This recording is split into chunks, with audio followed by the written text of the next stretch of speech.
Okay, so, well, thank you everybody for joining us this evening. And thank you to Sarah there and everybody else, all of my colleagues there too, who've given some lovely speeches tonight. I'm going to talk now about Namibia.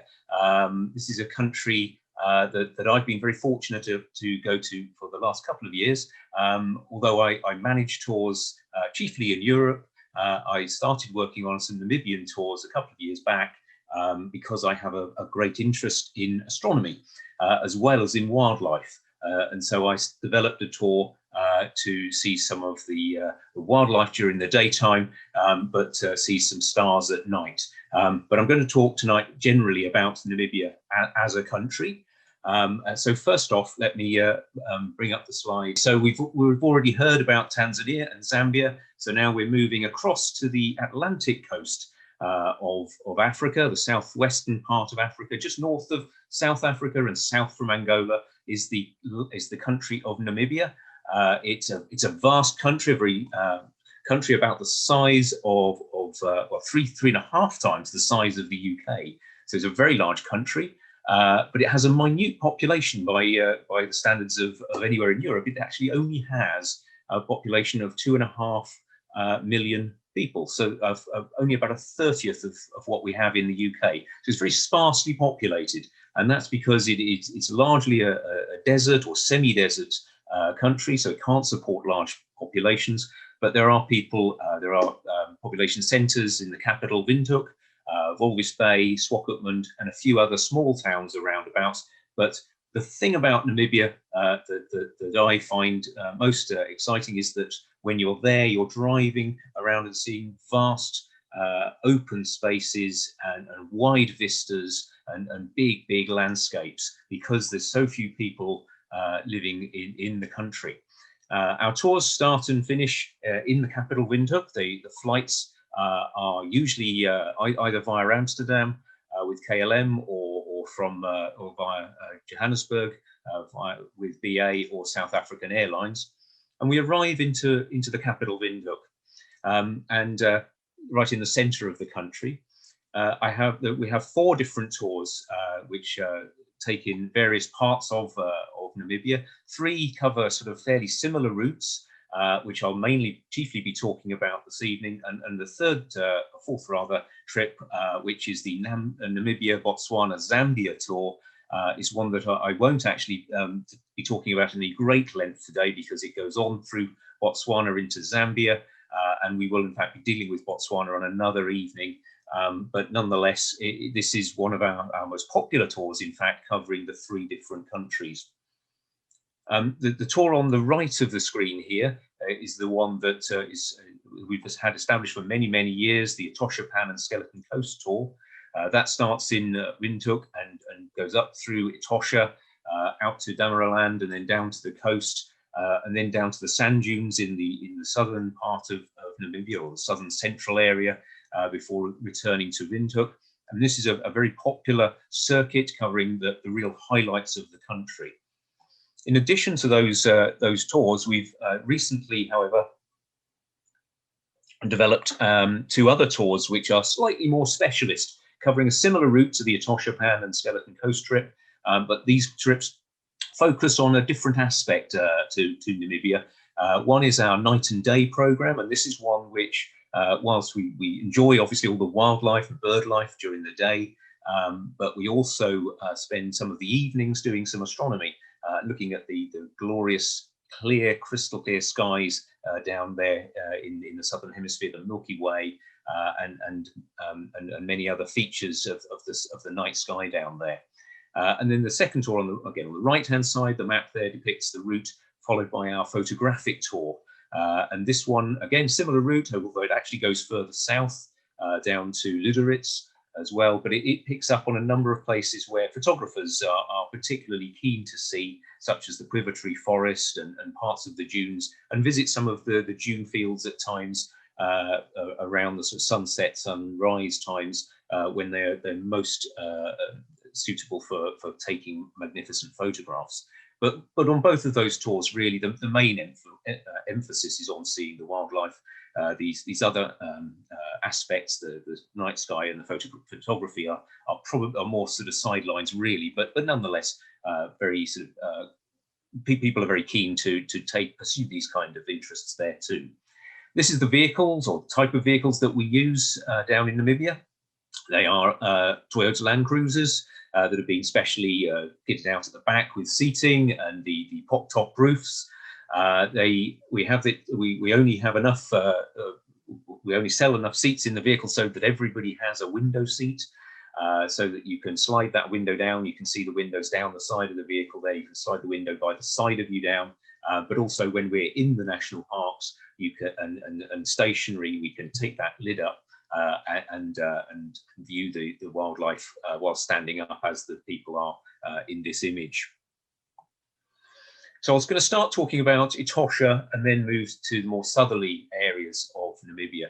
Etosha is a fantastic national park. It's the premier park in Namibia, opened as a national park in 1967. It covers a very large area. Its area is greater than that of Wales, and the centre of the park is a huge salt pan that is a result of evaporation of a lake that was once fed by rivers flowing in from the north of the country.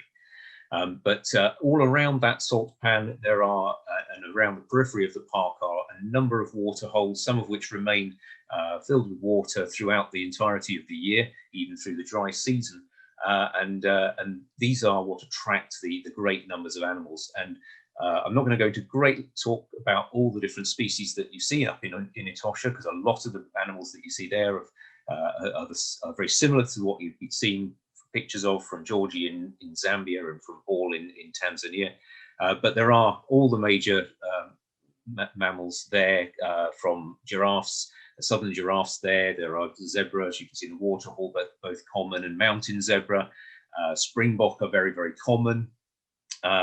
Larger mammals such as the black rhino is probably one of the best places, in fact, in Africa to see the black rhino is in Etosha. They are frequently seen around the waterholes there.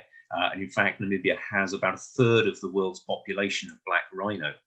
It also has a healthy population of elephants. So you see large herds of elephants as you drive through the park and through many other parks within Namibia.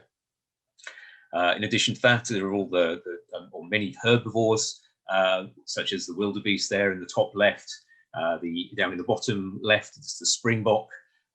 And in the bottom centre there is an impala. Impala are a very, of course, well-known species throughout Africa. You see them in many national parks throughout many parts of sub-Saharan Africa. But actually, the species that they have in Etosha is the black-faced impala. You can see the two males there squaring up have a much darker face, and this is a subspecies of impala that is only found in western part of Etosha. The little Kirk's dik-diks, Paul mentioned Kirk's dik-dik over in Tanzania. They're also in Namibia. But the top right is perhaps my favourite antelope, and this is the Hemsbok, or it's the southern oryx, but the Afrikaans word is the Hemsbok. And they're seen very commonly right across Namibia. Beautiful, sort of almost painted markings on the animal, really lovely. An absolute sort of arid desert specialist. You'll see them standing out in the middle of the most dry, arid area in full sunlight, seemingly unfazed by the intense heat. Bear with me a moment longer while I have a sip of water. And of course, where there are herbivores, there are carnivores. And these are, again, the stronghold of the cheetah is Namibia. And a third of the population of the planet's cheetah are resident within Namibia. The wide open plains, the acacia plains, are really its home territory. And you see them in Etosha and in other parts. You can visit the Okonjima cheetah sanctuary and go and track them there with the guides, but in Etosha you can see them wild there as well. The leopard down the bottom left, that in fact is in Okonjima. So that was a sighting that we had where it's a collared individual that we were able to track down and find. But again, they're seen up in Etosha. and the lion up in the top left, he was at one of the water holes in Etosha. So there are plenty of carnivores there to be seen as well. But it's not all about mammals, of course. As we've said with many of the other countries, the birds also take a prime seat in the sort of what people want to see in Africa. And this actually, rather oddly, came as a surprise to me. This particular image that you're seeing here is the communal nest of a sociable weaver.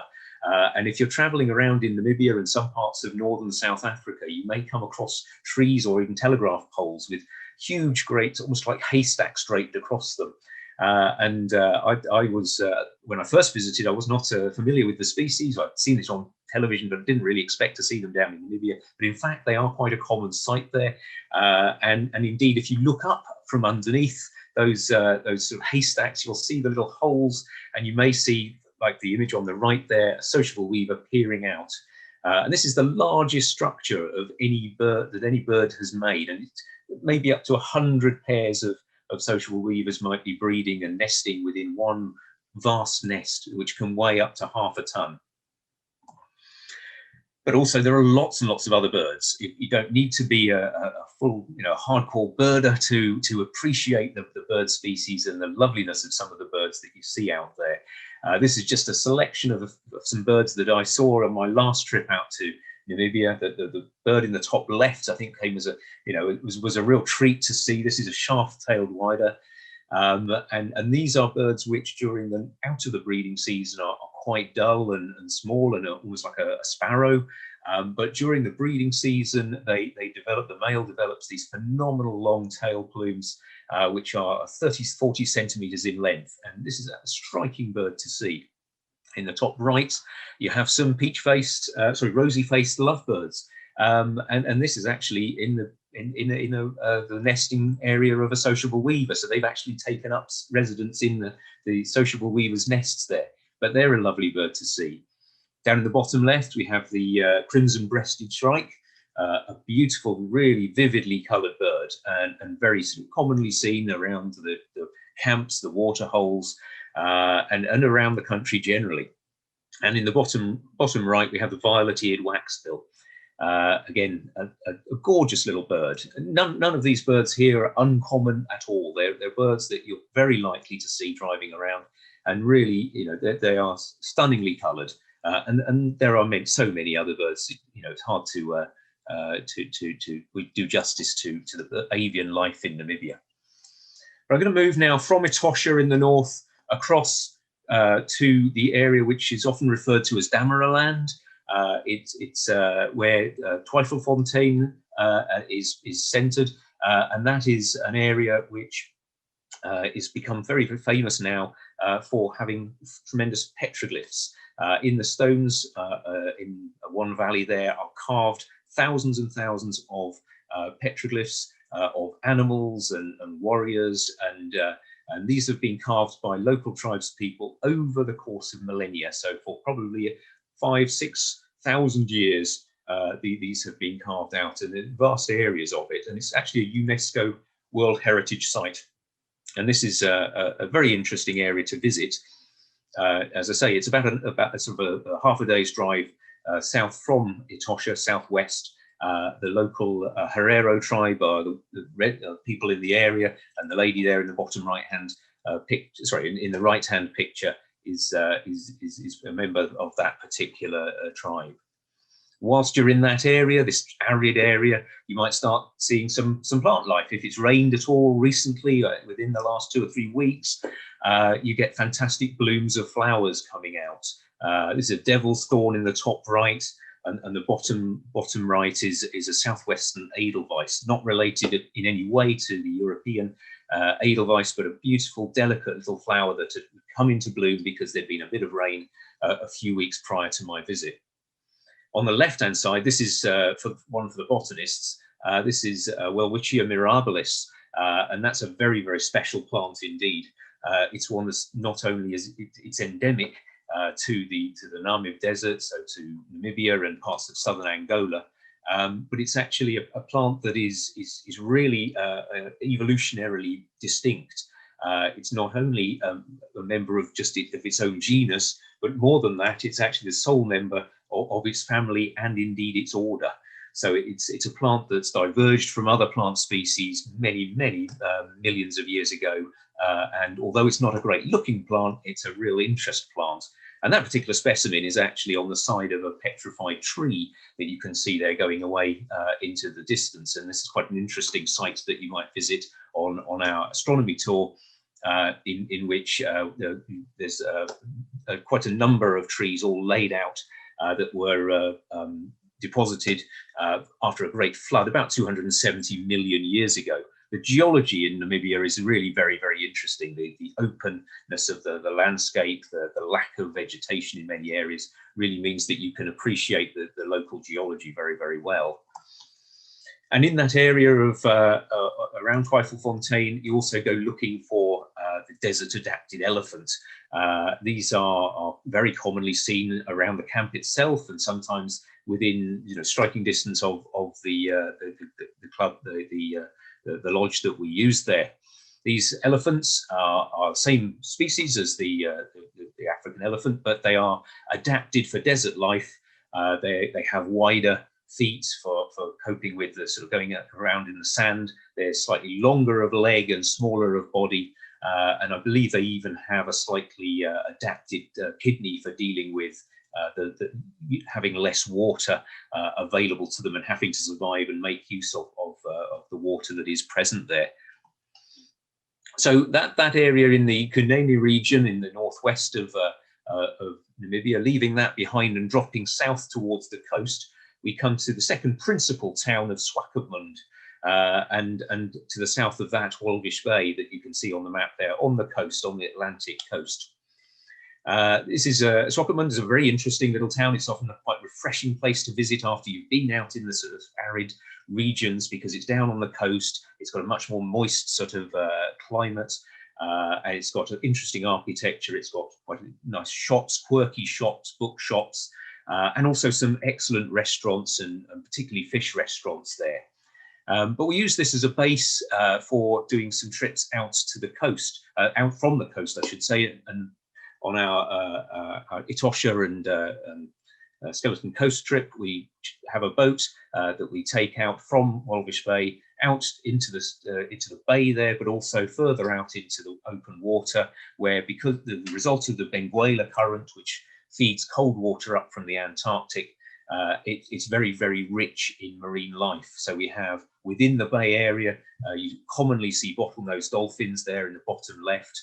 There's an interesting population that's being studied there at the moment. It's very much resident in that coastal waters of Namibia. A key species that people are keen to see is the Hebicides dolphin. That's the one in the top left, a really quite small dolphin, only about 1.4, 1.5 meters in length at maximum, so a very small dolphin. But these are an endemic species to that particular part of the ocean off southwestern Africa. The great white pelican there are seen everywhere. In fact, you can see on the picture of the boat in the center, there are many pelicans that come actually onto the boat. And down in the bottom right, you have a mola or sunfish. There's a lovely sight in the waters. And occasionally you might see African penguin as well. Lots of Cape gannets flying around. It's really a fantastic dimension to Namibia that people don't appreciate always, that you have this interesting ecosystem off the coast there. And in addition to the species we just talked about, there's a large colony of South African fur seal. Further up the coast at Cape Cross, there are hundreds of thousands of them, but down in Walvis Bay, there are many hundreds of them out on the spit. So they are another interesting species to see.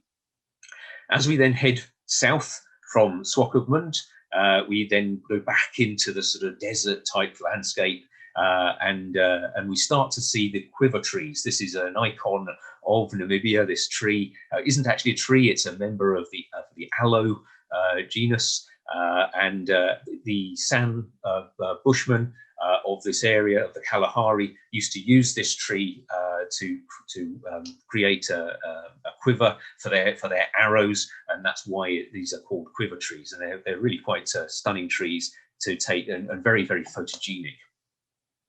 Moving slightly further south, we cross the Tropic of Capricorn at around 23 degrees south and stop to have your photograph taken, as many people have done in the past, as you can see by all the stickers on the sign there. And then we're heading towards the area of Namibia, which is dominated by sand dunes, and that is around the Sociable area. This is one of the dunes there. This is dune number 45, and we can climb up to the top of it and enjoy a full day of driving around and seeing different aspects of the dunes there. There are salt pans in between, areas that have dried out, where trees are then left high and dry with no water. So these Acacia aerolobus trees actually died about 700 years ago, but are almost like petrified there in the well, not petrified, but they're desiccated there in the sand dunes. One bird of great interest in that particular area is the dune lark, the only true endemic for Namibia, but that's quite easily seen in and around the dunes in Sociable. And around the dunes, come the evening, you also might see some other interesting species, such as a scorpion there that's illuminated in ultraviolet light, a gecko, and at the bottom there is a hairy-footed gerbil, an animal I was particularly keen to try and see a couple of years ago when I was down there, and we managed to locate one of the evenings out in the dune fields. At night, once it's actually gone dark, as I was saying, it really is a tremendously beautiful night sky that you see from Namibia. There are very few people about. There's no light pollution to speak of, and you have the glorious southern Milky Way, the Magellanic Clouds, and you may have chance, if you go on a photography trip, to take the photograph of them of the Milky Way rising behind these quiver trees in the quiver tree forest area. And if you go on our astronomy trip, you'll also have opportunity to spend a couple of nights in and around a special ranch there that has a telescope, a sizable telescope, very, very modern, up-to-date telescope, and do some astronomy with that. And on that trip, we also have access to other optical equipment that we use throughout the course of the trip, as well as visiting this particular site to do some astronomy with that particular telescope. So that wraps up my talk for Namibia. I'd be happy to answer any questions that people have, and if I'm not able to answer them straight away on the chat tonight, please do email me or phone up the office and we can have a chat about it. But I'm going to hand you over now to my colleague Kerry, who's going to talk about Madagascar. But thank you very much for listening.